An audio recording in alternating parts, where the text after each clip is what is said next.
आती है आत्मविश्वास। अगर आप में आत्मविश्वास है, अगर आप में ये सेल्फ कॉन्फिडेंस है कि मैं कर सकता हूँ, तो डेफिनेटली आप उस अपने गोल्स को अचीव कर पाओगे।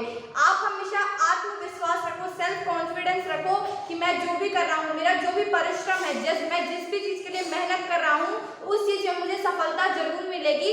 जिस भी व्यक्ति के अंदर आत्मविश्वास और परिश्रम करने की क्षमता होती है, वो व्यक्ति जीवन में जरूर कामयाब होता है। Hello everyone, this is Supriya तांबे। आज हम क्लास 10 केमिस्ट्री चैप्टर नंबर 1 जो कि है हमारा केमिकल रिएक्शन एंड इक्वेशन के टॉप 20 एमसीक्यू सॉल्व करेंगे, जिनके एग्जामिनेशन में आने की प्रोबेबिलिटी बहुत ही ज्यादा हाई है। तो बिना टाइम वेस्ट किए स्टार्ट करते हैं।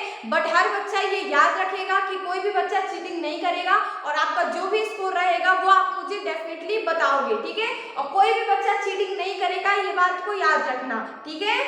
यहाँ पे देखो क्वेश्चन नंबर 1 गिवन है, fatty food become rancid due to the process of. जो हमारा फैटी फूड रहता है, ऐसा फूड जो पोटैटो वगैरह से बना रहता है, आलू वगैरह से बना रहता है, वो कुछ दिन बाद रेंसिड होने लग जाता है। रेंसिड का मतलब क्या है? सड़ने लग जाता है। तो ऐसा क्यों होता है?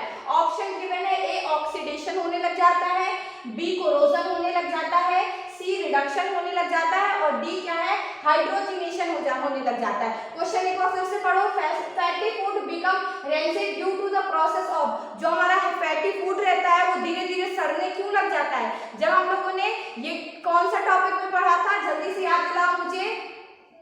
ये जब अपन ने रेंसिडिटी पढ़ा था तब याद है ना, अपन ने पढ़ा था एक टॉपिक अपना कोरोजन था और एक टॉपिक अपना रेंसिडिटी था। तो जो हमारा फैटी फूड है वो धीरे धीरे सड़ने लग जाता है, उसकी रेंसिडिटी प्रोसेस स्टार्ट हो जाती है। वो हमारा क्यों होने लग जाता है? Option A will be the correct answer, क्योंकि हमारा जो ऑक्सीडेशन की प्रोसेस, जब कोई भी खाना बहुत दिनों तक रखा रह जाता है तो उस खाने में कौन सी प्रोसेस स्टार्ट हो जाती है? ऑक्सीडेशन प्रोसेस स्टार्ट हो जाती है, ऑक्सीडेशन होने लग जाता है। इसीलिए जो हमारा फूड सब्सटेंस रहता है वो क्या हो जाता है?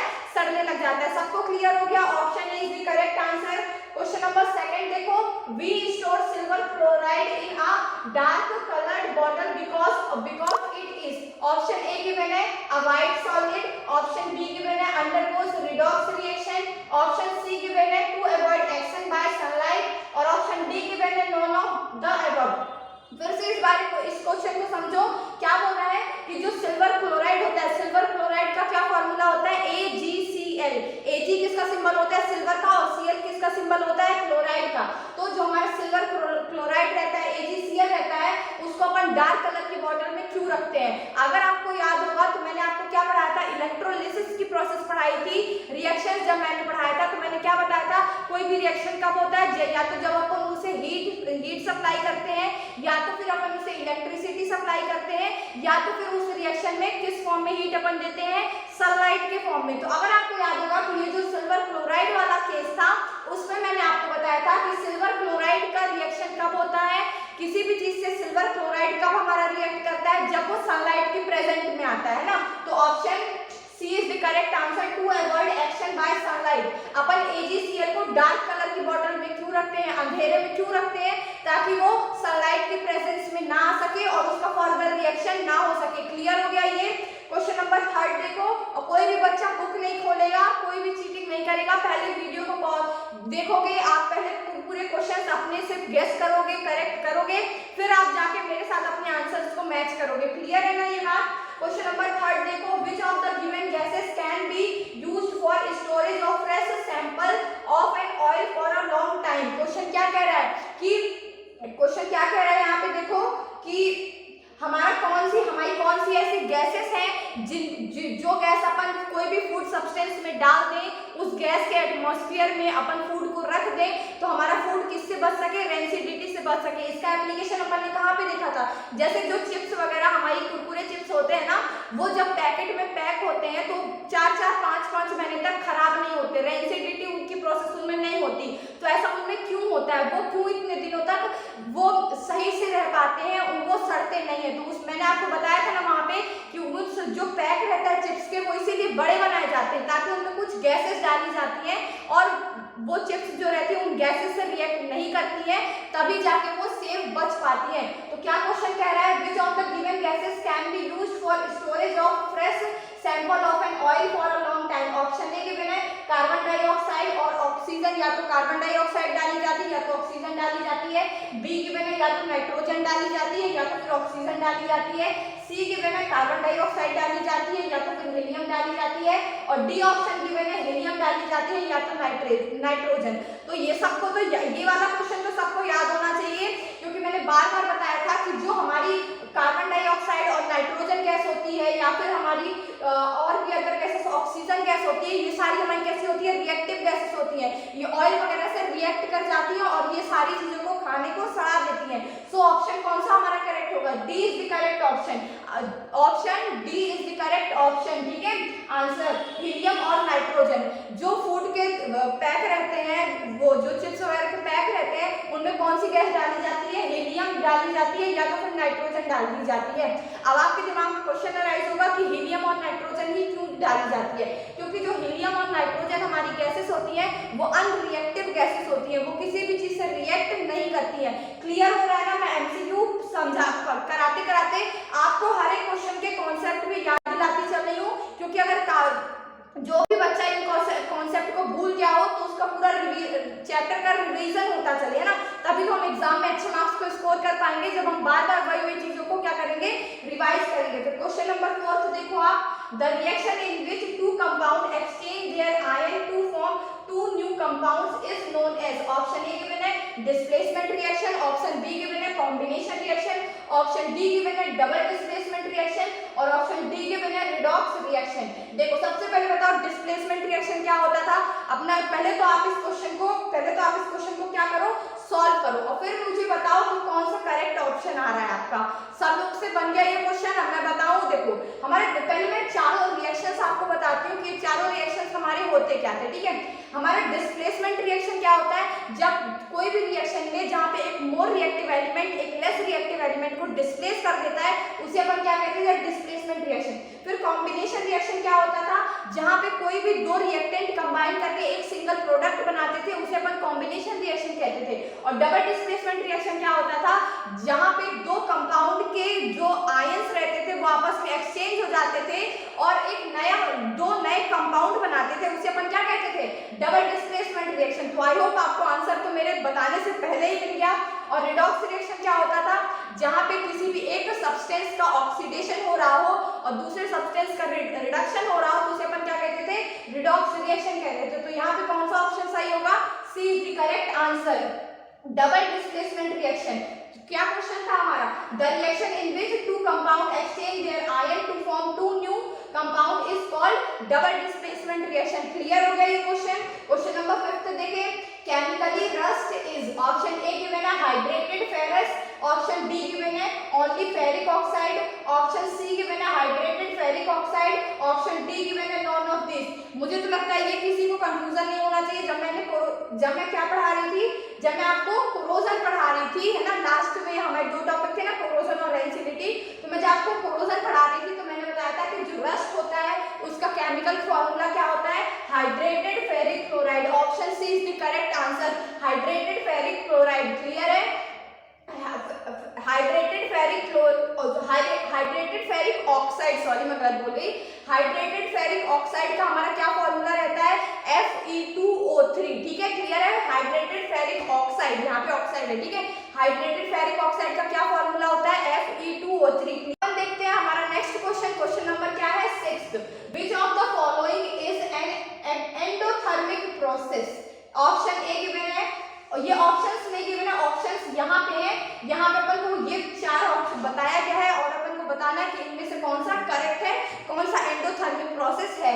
तो ए क्या कह रहा है? Dilution of sulphuric acid, B क्या कह रहा है? सब्लिमेशन ऑफ ड्राई आइस, फिर सी क्या कह रहा है? कंडेंसेशन ऑफ वाटर वेपर और डी क्या कह रहा है? Evaporation of water. और यहाँ पे अपने ऑप्शंस क्या गिवन है? Both A and C are correct. Option A क्या कह रहा है कि जो हमारा ए है और बी, और ए है और सी है, दोनों करेक्ट है। अपना ऑप्शन बी क्या कह रहा है कि सिर्फ बी बस करेक्ट है। हाँ, बी तो बी को ही सपोर्ट कर रहा है। और ऑप्शन सी हमारा क्या गिवन है? ओनली सी। ऑप्शन सी कह रहा है कि हमारा सिर्फ सी बस सही है और ऑप्शन बी क्या कह रहा है? बी भी सही है और डी भी सही है। तो सबसे पहले मुझे ये बता दो कि हमारी एंडोथर्मिक प्रोसेस क्या होती थी। एंडोथर्मिक प्रोसेस हमारी क्या होती थी? ऐसे प्रोसेस, ऐसे रिएक्शंस जिसमें हमें एनर्जी खुद देनी पड़े, हमें एनर्जी देनी पड़ती थी, ऐसे रिएक्शंस को हम क्या कहते थे? Endothermic reaction. तो जो हमारा क्या होता है? Dilution of sulphuric acid. जब हम सल्फ्यूरिक एसिड को डाइल्यूट करते हैं, मतलब कि पानी में सल्फ्यूरिक एसिड डालते हैं, तो हमें पता है कि हीट रिलीज होती है, और जिस भी रिएक्शन में हीट रिलीज होती है उसे अपन क्या कहते हैं? Exothermic reaction. बट हमसे यहाँ पे बात किसकी कर रहा है? एंडोथर्मिक रिएक्शन की बात कर रहा है। तो पहला तो गलत हो गया, क्योंकि पहला हमारा क्या है? एक्सोथर्मिक का रिएक्शन है। पहला हमारा डाइल्यूशन ऑफ सल्फ्यूरिक एसिड किसका एग्जांपल है? एक्सोथर्मिक का एग्जांपल है, और अपन से बात एंडोथर्मिक की कर रहा है। ऑप्शन बी क्या गिवन है? Sublimation of dry ice. Sublimation का मतलब क्या होता है कि हम सॉलिड को डायरेक्ट गैसेस में चेंज करते हैं बिना लिक्विड फेज में गए, ठीक है? सॉलिड को डायरेक्ट जो अपन गैस में चेंज करते हैं बिना लिक्विड फेज में गए, तो उसे अपन सब्लिमेशन कहते हैं। और हाँ, सब्लिमेशन जो हमारा प्रोसेस होता है वो क्या होता है? Sublimation of ice, dry ice होता है, वो एक एंडोथर्मिक प्रोसेस होता है। फिर ऑप्शन सी क्या गिवन है? Condensation of water vapour. ये तो हमें ऑलरेडी पता है कि जो हमारा कंडेंसेशन प्रोसेस होती है वो एक एंडोथर्मिक प्रोसेस तो नहीं होती है। फिर ऑप्शन डी देखो, इवेपोरेशन ऑफ वाटर, ये सही है। जब हमारा वाटर इवेपोरेट होता है, जब हमारा जो क्या रहता है, जो हमारा पानी रहता है वो इवेपोरेट होता है, तो वो एक कैसी प्रोसेस होती है? एंडोथर्मिक प्रोसेस होती है। तो हमारे कौन कौन से ऑप्शंस करेक्ट है? हमारा ऑप्शन बी करेक्ट है और हमारा ऑप्शन डी करेक्ट है। तो हमारा यहाँ पे आंसर कौन सा, ऑप्शन कौन सा करेक्ट हो जाएगा? D is the correct answer. Both B and D are correct. B क्या कह रहा है? सब्लिमेशन ऑफ ड्राई आइस, और डी क्या कह रहा है? Evaporation of water. जो हमारा सब्लिमेशन ऑफ ड्राई आइस और इवेपोरेशन ऑफ वाटर वेपर है वो हमारे कैसे रिएक्शंस हैं? एंडोथर्मिक प्रोसेस होती है, एंडोथर्मिक रिएक्शन होते हैं। क्वेश्चन नंबर 7 देखो, the reaction of H2 gas, hydrogen gas with oxygen to form water is an example of. जब हमारा हाइड्रोजन किससे रिएक्ट करता है? ऑक्सीजन से रिएक्ट करता है। यहाँ पे कौन से कितने रिएक्टेंट हो गए? 2 रिएक्टेंट हो गए। एक रिएक्टेंट हमारा क्या हो गया? हाइड्रोजन हो गया, और एक रिएक्टेंट हमारा ऑक्सीजन हो गया।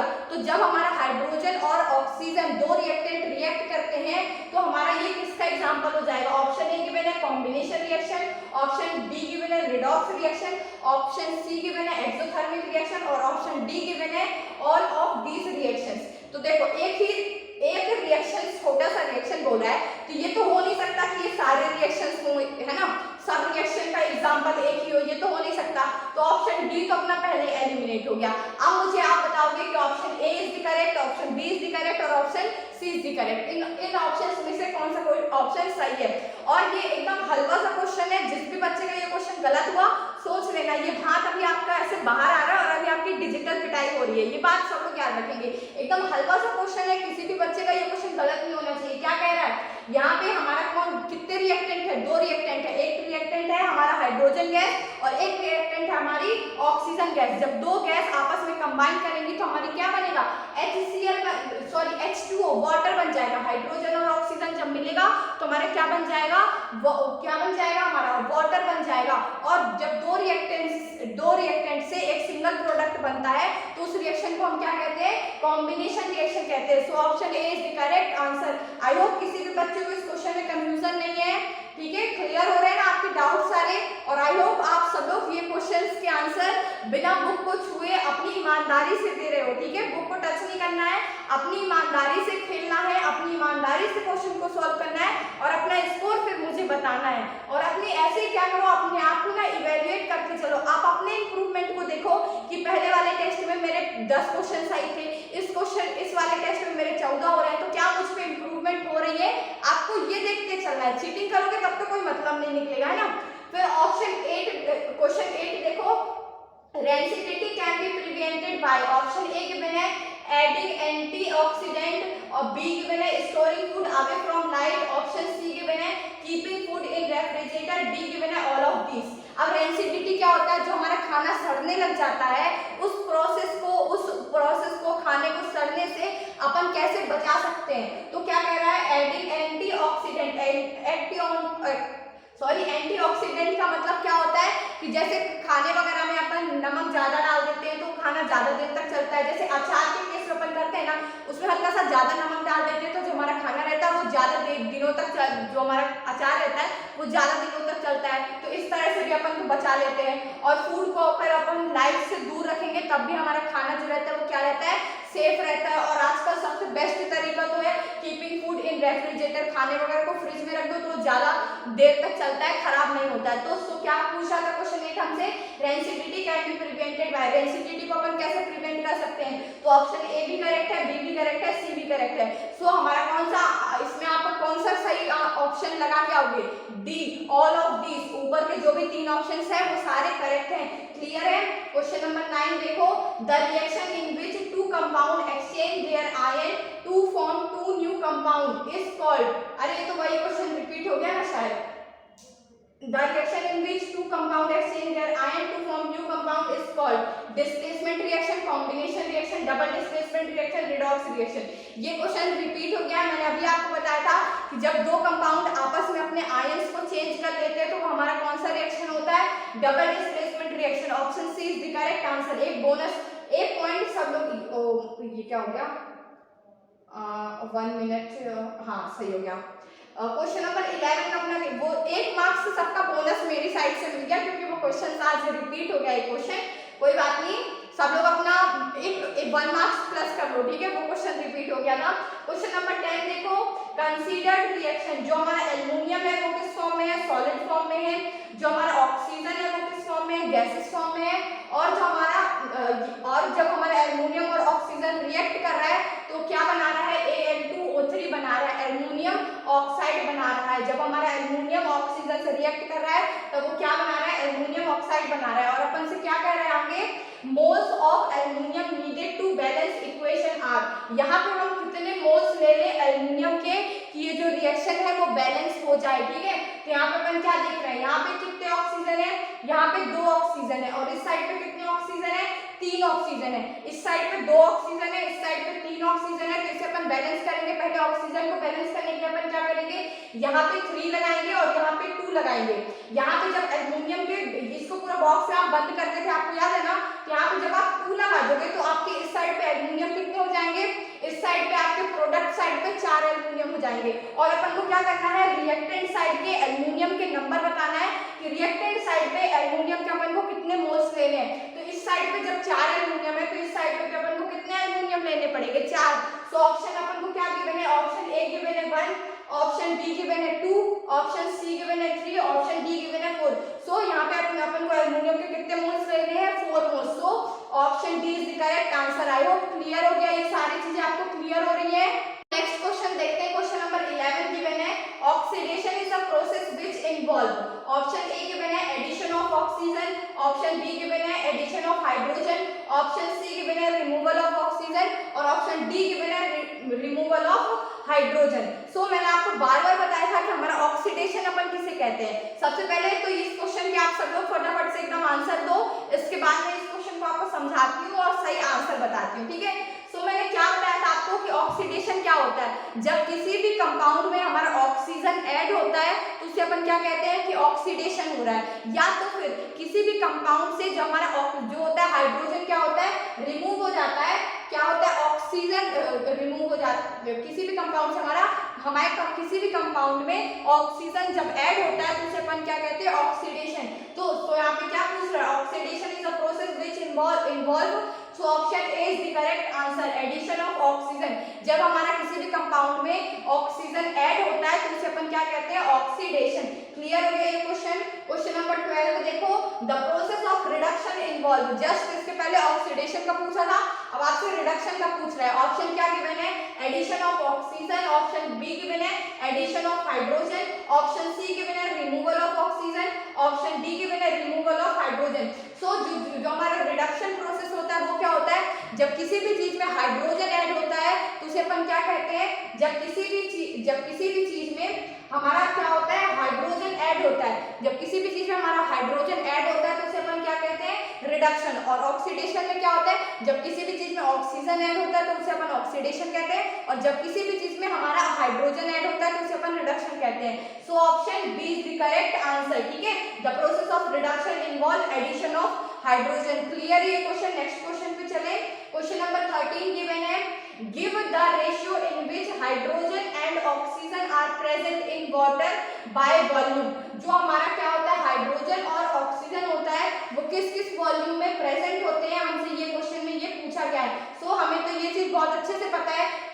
ऑप्शन ए क्या गिवन है 1:2, ऑप्शन बी गिवन है 1:1, ऑप्शन सी गिवन है 2:1, ऑप्शन डी गिवन है 1:8। तो ये तो हमें बहुत अच्छे से पता है कि जो हमारा वाटर का फॉर्मूला होता है उसमें हाइड्रोजन और ऑक्सीजन किस रेशियो में प्रेजेंट रहते हैं 1:2 में प्रेजेंट रहते हैं। इस क्वेश्चन में तो किसी को भी कोई डाउट नहीं होना चाहिए ना। ये मैंने आपको जब मैं पढ़ा रही थी वीडियोस लेक्चर में तब भी मैंने आपको बताया था कि जो हमारा हाइड्रोजन होता है और जो हमारा ऑक्सीजन होता है वो किस रेशियो में प्रेजेंट रहता है 1:2 में प्रेजेंट रहता है। क्वेश्चन नंबर 14 देखो, which type of chemical reaction takes place when electricity is passed through water। जब हम इलेक्ट्रिसिटी, ये क्या चीज पूछ रहा है पहले तो ये बताओ। मैं जब आपको पढ़ा रही थी मैंने आपको इलेक्ट्रोलिसिस पढ़ाया था, आपको याद है जब अपन वाटर का इलेक्ट्रोलिसिस कराते थे तो क्या होता था, जब अपन वाटर का इलेक्ट्रोलिसिस कराते थे तो वाटर स्प्लिट हो जाता था, वाटर डिकम्पोज हो जाता था, किसमें किसमें हाइड्रोजन में और ऑक्सीजन में। तो अपन से यहाँ पे क्यों क्या पूछ रहा है what type of chemical reaction takes place when electricity is passed through water. जब अपन पानी से इलेक्ट्रिसिटी को पास करा देते हैं तो हमारा किस टाइप का रिएक्शन होता है। ऑप्शन ए गिवन है डिस्प्लेसमेंट, ऑप्शन बी गिवन है कॉम्बिनेशन, ऑप्शन डी गिवन है डिकम्पोजिशन और ऑप्शन डी गिवन है डबल डिस्प्लेसमेंट रिएक्शन। तो ये बात हमें बहुत अच्छे से पता है कि जब अपन पानी में इलेक्ट्रिसिटी को पास कराते हैं तो जो हमारा वाटर से हमारी हाइड्रोजन गैस और ऑक्सीजन गैस अलग अलग हो जाती है।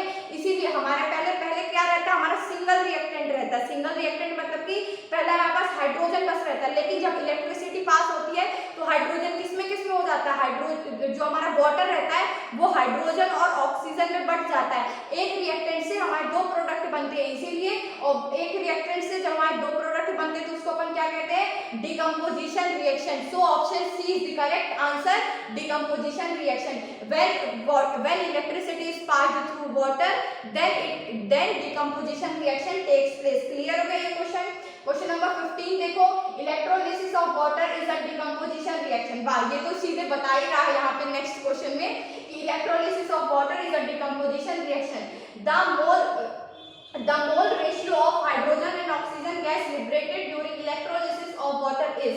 वाह, ये क्वेश्चन तो मैंने बहुत अच्छे से बताया था एकदम। जो भी बच्चे मेरे से लेक्चर में पूरा पढ़ के आ रहे हैं, हर एक कॉन्सेप्ट को क्लियर करके आ रहे हैं, उन बच्चों के लिए ये एकदम हलवा क्वेश्चन होगा। तो ऑप्शन क्या गिवन है 1:1, ऑप्शन बी गिवन है 2:1, ऑप्शन सी गिवन है 4:1 और ऑप्शन डी गिवन है 1:2। तो आपको ये तो बहुत अच्छे से पता होना चाहिए कि जब हमारा वाटर का अपन इलेक्ट्रोलिसिस कराते हैं तो डिकम्पोजिशन रिएक्शन होता है और जो हमारी हाइड्रोजन गैस बनती है वो डबल अमाउंट में बनती है as compare to oxygen gas. ये कॉन्सेप्ट से इलेक्ट्रोलिसिस ऑफ वाटर के कॉन्सेप्ट में एग्जाम में ज्यादातर क्वेश्चन पूछे जाते हैं, चाहे तो एमसीक्यू के फॉर्म में पूछ ले या तो फिर आपसे डायरेक्ट पूरी प्रोसेस वगैरह ही पूछ ले, वो एक्सपेरिमेंट ही पूरा पूछ ले। इसीलिए इलेक्ट्रोलिसिस ऑफ वाटर को कोई भी बच्चा हल्के में नहीं लेगा। इस कॉन्सेप्ट को पूरा, उस एक्सपेरिमेंट को, इलेक्ट्रोलिसिस ऑफ वाटर वाले एक्सपेरिमेंट को आप पूरा पढ़ के जाओगे। सो मैंने क्या बताया था, जो हमारी हाइड्रोजन गैस होती है वो डबल अमाउंट में रिलीज होती है एज कंपेयर टू ऑक्सीजन। उस एक्सपेरिमेंट में इलेक्ट्रोलिसिस ऑफ वाटर में हमारी जितनी ऑक्सीजन निकलेगी उससे डबल अमाउंट में हमारी कौन सी गैस निकलेगी, hydrogen gas. So option B is the correct answer. जो हमारी हाइड्रोजन, पहले यहाँ पे हाइड्रोजन लिखा फिर ऑक्सीजन, तो जो हमारी हाइड्रोजन रहती है वो डबल अमाउंट में रहती है और जो हमारी ऑक्सीजन रहती है वो सिंगल अमाउंट में रहती है। So option B is the correct answer which is 2:1। Next question देखो, क्वेश्चन नंबर 16 गिवन है the addition of oxygen to a substance is called dash whereas removal of oxygen is called dash। वाह, ये तो फिर से वही question पूछ रहा है ना अपन से, डायरेक्ट रिडॉक्स रिएक्शंस के क्वेश्चन है ना। जब किसी भी चीज में ऑक्सीजन ऐड होती है तो अपन उसको क्या कहते हैं, ऑक्सीडेशन कहते हैं, और जब किसी भी चीज से अपनी ऑक्सीजन रिमूव होती है उसे अपन क्या कहते हैं, रिडक्शन कहते हैं। तो यहाँ पे आप क्या लिखोगे, ऑक्सीडेशन, और यहाँ पे आप क्या लिखोगे, रिडक्शन। क्वेश्चन नेक्स्ट क्वेश्चन देखो, क्वेश्चन नंबर 17 हमारा गिवन है a substance added to food containing fat and oil is called। जो अपन चीजें ऐड करते हैं, जैसे अचार में अपन नमक ऐड करते हैं, तो ऐसी जो सब्सटेंस हमारा कौन सा हो गया, जैसे हमारा नमक हो गया, अपन अचार का एग्जांपल ले रहे हैं, तो जो नमक अपन ऐड करते हैं किसी भी अचार वगैरह को, किसी भी सब्सटेंस को बचाने के लिए, जब किसी भी सब्सटेंस को बचाने के लिए अपन कोई भी चीज उसमें ऐड करते हैं तो उसको अपन क्या कहते हैं, ऑक्सीडेंट कहते हैं, रेंसिड कहते हैं, कूलेंट कहते हैं, डी एंटीऑक्सीडेंट। ये क्वेश्चन अभी रेंसिडिटी वाला आया था, तब भी मैंने बताया था कि जब किसी भी चीज को अपन सेव करने के लिए, किसी भी चीज को बचाने के लिए उसमें उसमें जो भी चीज अपन ऐड करते हैं उसको अपन क्या कहते हैं, एंटीऑक्सीडेंट कहते हैं। So option D is the correct answer which is antioxidant. A substance antioxidant is the substance added to food containing fat and oil। Clear ये क्वेश्चन। क्वेश्चन नंबर 18 देखो, क्वेश्चन नंबर 18 ये रहा आपकी स्क्रीन के ऊपर। देखो क्वेश्चन नंबर 18 क्या कह रहा है, the addition of hydrogen to a substance is called dash whereas removal of hydrogen is called dash। फिर से भाई एक में ऑक्सीडेशन आएगा, एक में रिडक्शन आएगा, लेकिन ये जल्दी से बताओगे, आप लोग मुझे बताओगे कि यहाँ पे क्या आएगा और यहाँ पे क्या आएगा। वाह यार, तुम तो मेरे क्वेश्चन पढ़ने से पहले ही आंसर बता रहे हो, बहुत ही स्मार्ट हो रहे हो, बहुत इंटेलिजेंट हो रहे हो, पक्का बोर्ड्स में अच्छे मार्क्स आएंगे फिर तो तुम्हारे। क्या क्वेश्चन कह रहा है हमसे, the addition of hydrogen to a substance. जब किसी भी सब्सटेंस में हाइड्रोजन ऐड होता है तो उसको अपन क्या कहते हैं, हाइड्रोजन ऐड होता है, हाइड्रोजन ऐड होता है जो तो उसे अपन क्या कहते हैं, रिडक्शन कहते हैं। Whereas removal of hydrogen is called oxidation. जब किसी भी सब्सटेंस में हाइड्रोजन ऐड होता है तो उसे अपन क्या कहते हैं, रिडक्शन कहते हैं, और जब किसी भी सब्सटेंस से हाइड्रोजन हमारा हटता है तो उसे अपन क्या कहते हैं, ऑक्सीडेशन कहते हैं। क्लियर है। क्वेश्चन नंबर 19 देखो, सॉरी यहाँ पे मिस्टेक हो गई है, ये Cl2 ना यहाँ पे डायरेक्ट ऊपर लिख गया है, तो इसे आप Cl के नीचे यहाँ पे Sa2 लगा लेना और यहाँ पे Sa2 लगा लेना, ठीक है। तो यहाँ पे क्या कह रहा है, Pb प्लस CuCl2 जब रिएक्ट करता है तो हमारा क्या बनता है, Pb plus Cl2 plus copper. जब हमारा लेड जो होता है, Pb किसका सिंबल होता है, लेड का सिंबल होता है, जब हमारा लेड किसके साथ रिएक्ट करता है, कॉपर क्लोराइड के साथ रिएक्ट करता है तो हमारा क्या बनता है, लेड क्लोराइड बनता है, और साथ ही साथ जो हमारा कॉपर होता है वो अलग हो जाता है। The above reaction is a example of, ये जो हमारा रिएक्शन है ये किस रिएक्शन का एग्जांपल है, A combination reaction, B double displacement reaction, D decomposition reaction और डी गिवन है डिस्प्लेसमेंट रिएक्शन। तो इस रिएक्शन में तो हमें क्लियरली पता चल रहा है और बहुत अच्छे से यही सेम एग्जांपल मैं आपको, जब ये रिएक्शंस अलग अलग, अभी मैं आंसर नहीं बताऊंगी, ये सेम एग्जांपल मैंने आपको दिया था जब मैं आपको अलग अलग रिएक्शन समझा रही थी। और ये किस रिएक्शन का एग्जांपल है आप मुझे जल्दी से बताओ। ऑप्शन ए सही है, मुझे लगता है डी सही है, आप बोल रहे हो बी सही है, और वो एक दूसरा बच्चा बोल रहा है सी सही है। भाई कैसे कंफ्यूज कर रहे हो बहनों, तुम लोग भी कैसे कंफ्यूज कर रहे हो, इस पे कंफ्यूज नहीं होना। ये किसका, ये एग्जांपल जो है वो किस रिएक्शन का एग्जांपल है, डी डिस्प्लेसमेंट रिएक्शन। क्यों, मुझे कैसे पता चला, देखो यहाँ पे जो Pb था, लेड था, ये कॉपर को रिप्लेस कर दिया है, डिस्प्लेस कर दिया है। क्यों, क्योंकि जो हमारा लेड है वो कॉपर से ज्यादा रिएक्टिव होता है। यहाँ पे डिस्प्लेसमेंट रिएक्शन हुआ, यहाँ पे लेड ने कॉपर को डिस्प्लेस कर दिया उसकी जगह से, उसको धक्का मार के उसकी जगह से बाहर भगा दिया है ना। और क्वेश्चन नंबर 20 देखो, reactions in which energy is given out are known as. ऐसे रिएक्शंस जिनमें अपन को एनर्जी मिलती है, बाहर अपन को एनर्जी मिलती है, वैसे रिएक्शंस को अपन क्या कहते हैं। ये तो बहुत आसान क्वेश्चन है ना, एक्सोथर्मिक रिएक्शन। ऐसे रिएक्शन जिनमें अपन को एनर्जी, ऐसे रिएक्शंस जिनमें एनर्जी रिलीज होती है, गिवन आउट होती है, उन्हें अपन क्या कहते हैं, एक्सोथर्मिक रिएक्शन। और ऐसे रिएक्शन जिनमें अपन को एनर्जी देनी पड़े, उन्हें अपन क्या कहते हैं, एंडोथर्मिक। तो यहाँ पे क्या पूछ रहा है, गिवन आउट, हमें एनर्जी बाहर मिलती है, तो यहाँ पे क्या आएगा, एक्सोथर्मिक रिएक्शन। आपका क्या स्कोर रहा, आप डेफिनेटली मुझे जरूर बताना। आई होप आपको मेरे साथ ये 20 क्वेश्चंस, 20 मोस्ट इंपॉर्टेंट क्वेश्चंस जिनके एग्जामिनेशन में आने की प्रोबेबिलिटी बहुत ही ज्यादा हाई है, आपको ये 20 क्वेश्चन सॉल्व करके मेरे साथ अच्छा लगा होगा।